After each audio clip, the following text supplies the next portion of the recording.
रोग समाधान में आप सबका स्वागत है। आज हम बड़े आदमियों को सर्दी में जुकाम खांसी से बचने के लिए कुछ आपको घरेलू उपाय बताने जा रहे हैं। आप इन घरेलू उपायों को जैसे इस्तेमाल करेंगे तो आपकी सर्दी जुकाम खांसी में आपको बहुत ही आराम मिलेगा। सबसे पहले तो आप कारण जानें कि आपको जुकाम खांसी क्यों होता है। बहुत से लोगों को धुएं से, धूल से, अधिक व्यायाम करने से, रुक्ष अन्नों का सेवन करने से, भोजन के विरुद्ध मार्ग में जाने से या सांस की नली में जाने से बहुत से लोग जब छींक आती है उसके वेग को रोक देते हैं। छींक को रोकने से इन सभी कारणों से खांसी हो जाती है। कुछ लोगों को ठंडी चीजें खाने से होती है जिससे गला खराब हो जाता है और गले खराब होने के बाद उनको जुकाम खांसी हो जाती है। कुछ लोगों को खट्टी तली चीजें खाने से होती है। तो जो चीजें जिन कारणों से होती है सबसे पहले तो आप इन चीजों से बचें। इसके साथ कुछ सावधानियां रखें।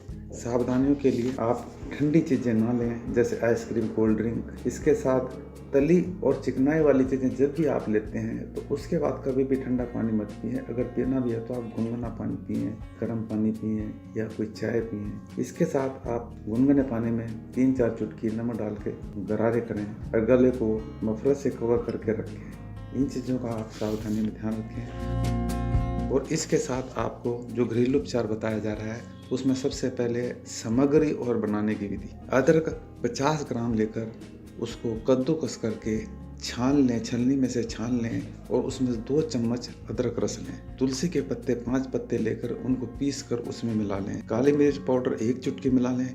हल्दी पाउडर 1 चुटकी, शहद 2 चम्मच मिला लें। इन सब को मिलाकर एक कटोरी में रख लें और उसके बाद आयु के अनुसार इसकी मात्रा लें।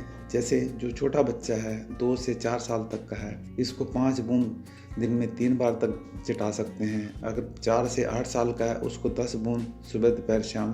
और जो बड़ा आदमी है उसको चम्मच का चौथा हिस्सा दिन में 4, 5, 6 बार कितनी बार भी दे सकते हैं ताकि शाम तक ये थोड़ी थोड़ी दवाई देने से ख़त्म हो जाएगा। ध्यान रखें कि जब आप ये दवाई लेंगे बहुत से बड़े आदमियों को इससे खट्टी डकार, जलन शुरू हो जाती है कलेजे में, अर्थात गैस बननी शुरू हो जाती है।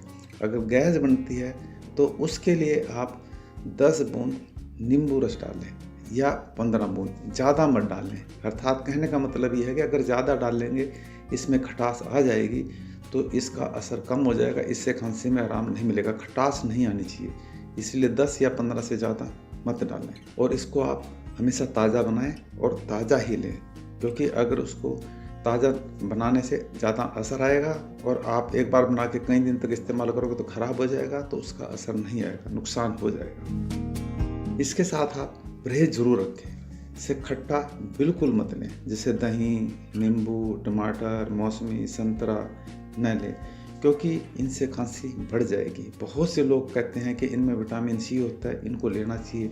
हाँ, इनको ले सकते हैं, लेकिन जब आपकी जुकाम खांसी ठीक हो जाए उस समय ले सकते हैं। जब आपको जुकाम खांसी है उस समय अगर आपने लेना है तो मीठा आंवला ले सकते हो या आंवला मुरब्बा ले सकते हो। मीठा आंवला आंवला गेंडी के रूप में आता है, उससे आपकी जुकाम खांसी नहीं बढ़ेगी। क्योंकि अगर आप इन चीज़ों को उस समय संतरा मौसमी को लेंगे तो उससे आपको खांसी बढ़ जाएगी, खांसी में आराम नहीं आएगा। दूसरा, बिल्कुल भी तली चीज़ें मत लें, जैसे परोठा, पकौड़ा, छोले भटूरे आदि बिल्कुल मत लें। और अगर इनको लेंगे तो इनके लेने से आपको खांसी जुकाम बढ़ जाएगी। और इसके बाद कभी भी आप हमेशा ध्यान रखें, ठंडा पानी मत पिएं। पीना है तो गर्म पानी पिएं या गर्म चाय या दूध, कुछ भी लें, इसके बाद ही लें। इसके साथ आपने ठंडी चीज़ें, आइसक्रीम, कोल्ड ड्रिंक्स बिल्कुल मत लें। इन चीज़ों का आप ध्यान रखें और इसको आप इस्तेमाल करें। और इसके बाद जब आपको आराम आ जाए फिर आप इसके बारे में दूसरे लोगों को बताएं ताकि सबका इससे फ़ायदा हो। धन्यवाद।